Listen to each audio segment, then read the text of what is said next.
Very good evening to all the young engineers, doctors, scientists, Mr. Mohan, Reddy, Dr. G.N. Rao, my friends at Srujana, gathered here.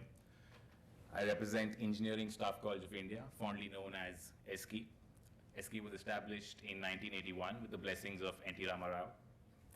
Its mandate is skill development, research, and more recently, to support the innovation and startup ecosystem of Hyderabad.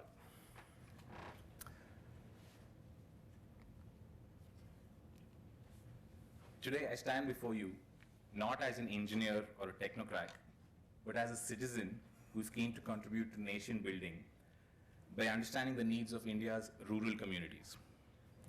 In keeping with the ethos of LV Prasad in providing eye care for all, and inspired by a visit to Nizamabad just 2 days ago, where the local MLA and MP had a brainstorming session with us about how they can overcome the urban challenges that they face in Nizamabad. It's a small town, 3.5 kilometers from one end to the other. And they face so many challenges, it's almost unbelievable.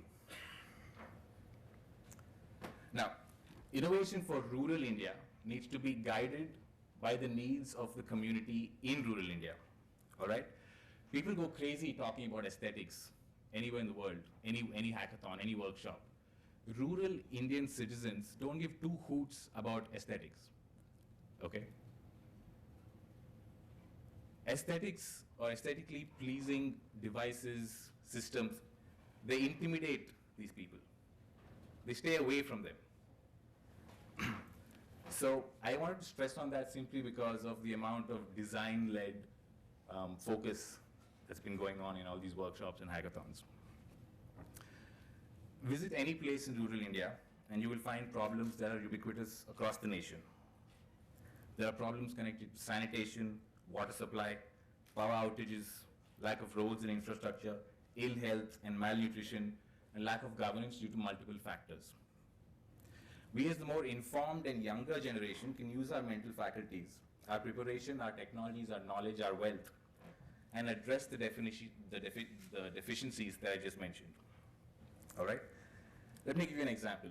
Visit any rural location in India. Okay? It could be Kuppam in Andhra Pradesh, Nizamabad in Telanagana, Ujjain in Madhya Pradesh, which incidentally, John, is another pop-up city because it is the venue for the Kumbh Mela, and even Mumbai, our most vibrant city.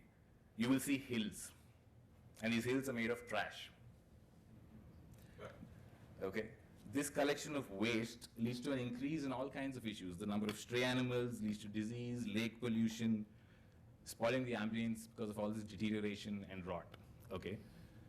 I seem to have painted a pretty bleak picture. There is a light at the end of the tunnel. Hold on. Now, let's address waste management, for example. What can we do to stop the rot? If I can simply think about separation of liquid and solid waste, there is a tremendous scope for rehabilitation, right? What do I require to enable this? You need to understand the community, not the community needs. Understand the community first.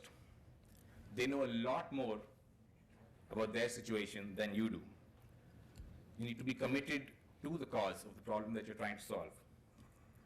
Evolve a change in their behavior through which we can contribute to the community's prosperity. Okay, this is the responsibility of elected officials and people like us who can enable transformational activities. What is necessary in innovation in the rural landscape, firstly, is simply a good idea.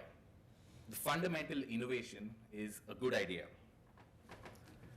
This will lead to a change in mindset, followed by a change in behavior. All right? Then you bring in your knowledge, you bring in your technology, and then you implement.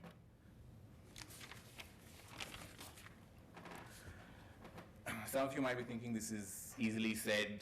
A lot of people say this all the time. But let me show you some real-life examples of what's happening in India.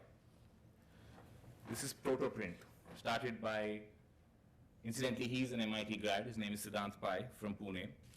His startup called Protoprint converts all kinds of solid plastic waste into usable plastics, okay? Specifically, 3D printing filament. 1.5 million tons of plastic waste is dumped in India every year. And people sift through it and try to sell it for 50 rupees a day. Siddhant had a bout of inspiration and saw the gap where 3D printing filament is sold for 2,400 kgs a day. And these are sold across the world. He said, why not enable the rag pickers to serve this niche technology market? So he partnered with Swatch, which is India's first cooperative of self-employed waste pickers, to organize a community of collectors, and then he trained them in how to identify certain types of solid waste, solid plastic, and then put it through this. This is like his lab, which is literally in a garbage dump. Okay, that's the level of his commitment. An MIT grad is working in a garbage dump in Pune day in, day out. Okay, this didn't happen overnight. His biggest challenge was understanding the community. His biggest obstacle was getting them to trust him. All right? And finally, they are successful. I put a picture of 3D printing filament that they make. And this is sold, by the way, in the Netherlands, in Germany, in the States, and in India. Okay? So these are the kind of innovators for rural India I'd like to talk about. Now, what can we do with 3D printing filament? Let me ask you, what can't we do? People are building cars. We can make aircraft assemblies. CYIENT does the same. We at ESCI do all kinds of things with 3D printing. And I'd like to show you what we did for this boy, Raj, from Hapsiguda, who's handicapped, as you can see. Now, we 3D scanned his arm and sent the data to a lab, to a prosthetic design lab in Rochester. And they keep sending us files. We keep going back and forth with them, much like MIT and Srujana. And then we started 3D printing, little by little, the pieces, the puzzle, to enable Raj. And finally, we assemble it. You know, we put the mechanical flexing device, we put the harness, we put it all together, and then this process took us 5 months. And then we assembled it and fitted it onto Raj, where now he's able to have a functional grip. Okay? These are the kind of things that are possible with, that's why I said it is an enabler for humankind, 3D printing. Thank you. Thank you. I appreciate the applause, but we need to turn this into a bionic arm so that it mimics a human arm completely. That's our goal, and that's what we're working with. I invite all of you to collaborate with us. Those of you who are interested, please collaborate with us. Now, another example. This is Dinesh. Dinesh founded a company called Servlots, who provide technology solutions specifically to NGOs. They work only with NGOs. What they do is quite fascinating. This case study here is very interesting. You see that guy on the left, he looks a little pissed off, a little confused, right? I'll tell you why. This tribe goes across South India, Telanagana, Andhra Pradesh, Karnataka, and Tamil Nadu, to find feeding grounds for their cattle. It's a nomadic tribe. They face a problem because the elder members of the tribe are the only ones who know the route across these regions. Okay, the youngsters have no idea. An NGO tried to work with them to give them a better life, so to speak, and help the youngsters. Okay, but they gave up because they thought the tribe members are incorrigible, they cannot be changed, there's no point. What they did not understand is the tribe was content with their ways. They saw no reason to change. This is a fundamental flaw in their approach. Like I said, you understand the community first, right? They did not understand the community. The NGO automatically assumed they know better simply because of their education and exposure. All right? I'm not blaming the NGO, this is human nature. I was guilty of this too until I learned. And that's why we're here. We're all here to learn, right? That's what RedX is about. So your skills, wealth, and knowledge are irrelevant in the absence of community understanding and their acceptance. Now in comes Dinesh, this happy hippie guy with dreadlocks. Okay, and he just blends in with the tribe.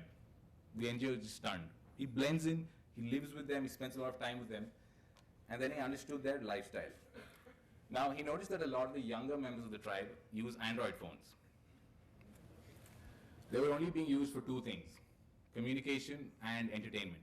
And when I say entertainment, I'm censoring what I'm saying. All right. So he figured it's not that they're technology illiterate. It's not that they can't learn. It's just that they need to find the right use for the tool. Okay? You don't give a hammer to a sculptor, right? So you can guess what Dinesh did next. He built an app that allowed them to tag their locations while following their elders. And now that's all they use. Now the elders are chilling at home, okay? And the youngsters are out there in the fields doing what they're supposed to do, okay? So these are the kind of innovators that India should recognize and bring up. Siddhant and Dinesh are both looking to replicate these models across the country. We can help them. Now let's go to South America, Bogota in Colombia, okay? Bogota has 5 lanes going in and 5 lanes going out. Jam-packed, like Mumbai. Smog, like Shenzhen, okay? The mayor was elected because of his tagline saying, a rich community is not where everyone drives a car, but where everyone uses public transport as equals. So what did he do? 5 lanes. The first lane, pedestrians only. The second lane, cyclists only. The third lane, short-haul buses, and there's no wall on one side of the bus. You just hop in, hop out. There's no doors. The whole thing is open. The fourth lane, long-haul buses, and the fifth lane is the only lane he left for cars. And this is the only lane that's jammed now. Okay. So what did he do? He forced a change in behavior. You have to affect behavior first. Okay, this is prime. So these are the kind of people we should look up to and follow and learn from. If you want to work with Dinesh, you want to work with Siddhant Pai, let me know. We can enable that.